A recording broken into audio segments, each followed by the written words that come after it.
Most people believe, as I did for many years, that telling children that they are smart or beautiful or talented is a good thing.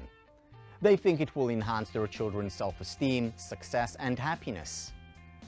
It turns out, though, that such praise hurts our kids more than it helps them. Stanford psychologist Carol Dweck randomly assigned fifth-grade students to two groups.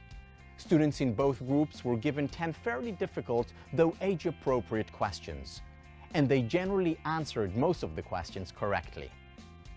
After completing the task, participants in the first group were praised for their intelligence, along the lines of "you're so smart," while kids in the second group were praised for their efforts, along the lines of "you worked so hard." In the second round of the study, participants had to choose between taking a new test that was difficult and from which they would learn, and one that was a lot easier, in which they could do well. The majority of students in the first group, those who were previously told how smart they were, chose the easy test. In stark contrast, 90% of those in the second group, praised earlier for their efforts, chose the difficult test that offered them an opportunity to learn. In the third round of the study, students from both groups were given a test that was too difficult for them. Those previously praised for their intelligence were miserable as they struggled with the exam, while those praised for their effort actually enjoyed struggling and learning.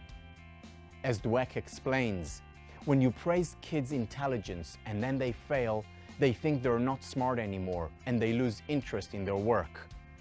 In contrast, kids praised for effort show no impairment and often are energized in the face of difficulty. Interestingly, when Dweck then gave both groups one final test with the same difficult level as the very first test they took, the smart students of the first group performed significantly worse than they did in the first round of the study.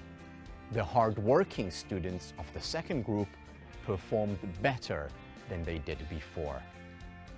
As this study demonstrates, being praised for one's effort rather than intelligence creates a mindset that leads to an embrace of new challenges, to greater enjoyment of those challenges, and finally, to better performance overall.